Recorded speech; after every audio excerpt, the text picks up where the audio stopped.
Cameroon, Bandung, Africa, Bandung, to the world, Bandung. Your Bamenda man, your Ekuna man, your Ngi man, your Bakure man, and proudly so your anglophone brother. Nous allons parler de la Côte d'Ivoire et la relation entre la Côte d'Ivoire ou la relation incestueuse entre Alassane Dramane Ouattara et la France dirigée aujourd'hui par Emmanuel Macron. Les amis, mais avant tout cela, je vous suggère de regarder ceci. Simplement, nous ne nous assumons pas jusqu'alors comme une puissance pleinement indépendante. Et on pense qu'il faut déléguer notre géopolitique aux États-Unis d'Amérique, il faut déléguer notre modèle de croissance à nos clients chinois, il faut déléguer notre innovation technologique aux hyperscalers américains. C'est pas la meilleure idée. Je pense qu'on peut reprendre le contrôle si on décide sur la décennie qui vient de bâtir, pas simplement au sein de l'Union européenne, mais ici. Au fond, pour moi, c'est simple. Le monde est fait d'herbivores et de carnivores. Si on décide de rester des herbivores, les carnivores gagneront. Et nous serons un marché pour eux. Je pense qu'au moins, ce serait pas mal de choisir d'être des omnivores. Je ne veux pas être agressif, je veux juste qu'on sache se défendre sur chacun de ces sujets. Mais je n'ai pas envie de laisser l'Europe comme un formidable théâtre habité par des herbivores que des carnivores, selon leur agenda, viendront dévorer. Les amis, partagez cette vidéo. Il faut que Alassane Dramane Ouattara suive cet extrait. Il faut que Patrice Talon suive cet extrait. C'est très important. Macron qui dit que le monde est fait des herbivores et des carnivores. Et que si l'Europe ne fait rien, les carnivores vont gagner. Et il préfère que les Européens soient des omnivores. Vous comprenez bien ce langage? Ça paraît pas très agressif, mais c'est l'agressivité. Depuis l'élection de Donald Trump, il a fait cette déclaration, les amis, le 7 novembre à Budapest, lors d'une réunion des pays membres de l'Union européenne. Parce que la peur les a envahis. Ils savent que Donald Trump veut make America great again.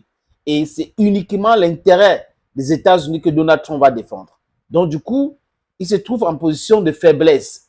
Parce que avec les mainstream politiciens, c'était business as usual. Mais avec Donald Trump, ça sera différent. Les amis, c'était important, très important de vous faire suivre cet extrait. Pour expliquer bien à nos frères et sœurs, naïfs encore, qui pensent que le sauveur est européen, le sauveur est ceci, que les Européens font tout pour protéger les intérêts. Et la Côte d'Ivoire est considérée comme une province française. J'ai cherché les mots, les amis. Une province française. Depuis l'événement d'arrivée au pouvoir d'Alassane Dramane Ouattara, de façon dramatique, Alassane Dramane Ouattara est arrivé au pouvoir. Les mots ont un sens. Parce qu'il y a eu 2 morts, la rébellion fomentée par la France et le criminel qui s'appelle Blaise Compaoré. C'est avec sa complicité. Les amis, le président Gbagbo ne sait pas ce qu'il a fait. Il est allé secouer l'arbre.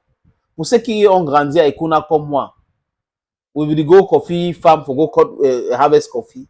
The way you harvest coffee for play with Andy on the for their skin. Le président Gbagbo a fait une interview, ou a accordé une interview à Alain Foka. Dans cette interview, le président Gbagbo a dit les choses simplement et clairement. Il dit, s'il gagne les élections de l'année prochaine, la Côte d'Ivoire va collaborer avec les pays de l'AES. Et il comprend et encourage même les pays de l'AES pour leur souveraineté économique. Et il parle du peuple du Sahel et peuple de la Côte d'Ivoire. C'est le même peuple. Ils ont toujours été ensemble. Jusqu'à présent, les 2 peuples travaillent ensemble. Les militaires, tout le monde travaille ensemble. Sauf Alassane Dramane Ouattara, qui est contrôlé par la France d'Emmanuel Macron aujourd'hui, les amis. Et la France d'Emmanuel Macron, avec les élites corrompues, l'oligarchie corrompue, les amis, en complicité avec Alassane Dramane Ouattara, est en train de faire quoi? Perpétuer l'opposition ivoirienne. Guillaume Soro, ce n'est pas mon ami. Et du moins, je ne le porte pas dans mon cœur. Mais seulement parce qu'il veut quelque chose de bien pour les Ivoiriens, pour le peuple ivoirien. Il est combattu. Et Alassane Ouattara n'est pas seul dans le jeu. La France a peur de l'inconnu. La France a peur de Laurent Gbagbo. La France a peur de cette coalition de l'opposition aujourd'hui en Côte d'Ivoire qui veut la libération totale de la Côte d'Ivoire. Et comme la Côte d'Ivoire est dans l'escarcelle de la France a donc peur. Si elle perd la Côte d'Ivoire aujourd'hui, ça sera tellement difficile pour elle, elle qui a déjà tout perdu dans le Sahel, au Burkina, au Niger, au Mali. Elle a déjà tout perdu là-bas. Elle est en train d'essayer de créer des situations de tension, de l'insécurité, mais ça ne donne pas. Ça ne donne pas pourquoi? Parce que le peuple de l'AES est politiquement éduqué. Hier, il y avait peu de gens. Aujourd'hui, ils sont nombreux. Je peux vous rassurer, les amis, que sur 70 millions de personnes, habitants de l'AES, à peu près 60 millions sont éduqués politiquement. Les 10 millions autres, peut-être que j'exagère un peu, les amis, par rapport à ces chiffres, mais ce peuple est tellement éduqué politiquement. Et ça rend l'équation tellement difficile pour la France. Regardez Alassane Ouattara, qui est en train de songer pour faire un 4e mandat. Mais il ne se rend pas compte du piège qu'on est en train de lui tendre. Et s'il tombe dans ce piège-là, il va regretter toute sa vie. D'ailleurs, Alassane Ouattara est déjà entré dans la poubelle de l'histoire. Cette histoire de simulacre de développement et autres que vous êtes en train de voir là, ça n'a rien à voir avec le développement réel de la Côte d'Ivoire. Rien, absolument rien à voir. Le pays ne se développe pas uniquement avec des routes. Il y a beaucoup d'autres choses qui entrent en jeu. Je ne dis pas que ce n'est pas bien de construire des routes. Les routes, c'est bien, c'est important. Mais on ne peut pas construire les routes et abandonner d'autres pans de l'économie. Ça va de pair. Qu'est-ce que Ouattara fait?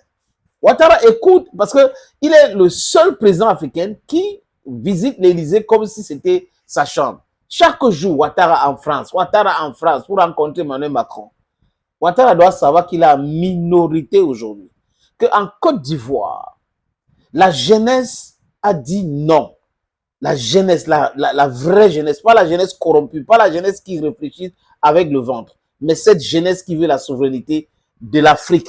Cette jeunesse qui considère l'Afrique comme un pays, parce que l'Afrique, pour nous autres, les amis, c'est un pays qui a été divisé par les Allemands, par les Britanniques, par les Français, par les Belges, en 1884 et 85, entre novembre et février, les amis. Donc, M. Ouattara est complotiste. Il dit ça parce que je vois tout ce qu'il est en train de faire. Un opposant en Côte d'Ivoire est toujours en danger aujourd'hui. Je veux dire, si vous êtes opposant en Côte d'Ivoire, vous êtes toujours en danger. In French, my language. Vous êtes toujours en danger. Permanent. On vous met en prison, garde à vue, on vous menace. Voilà comment Alassane Ouattara fait la promotion de la démocratie. Il est là, Alassane Ouattara, pour protéger les intérêts de la France. Ouattara se croit plus français que les Français eux-mêmes. Parce qu'il est arrivé au pouvoir par l'infraction. Il est arrivé au pouvoir par la brutalité. Et ceux qui l'ont mis là sont en train de le contrôler et contrôler toutes ses actions. Et il pense qu'il va prospérer comme ça. Pour les élites françaises, l'oligarchie française, sachez une chose.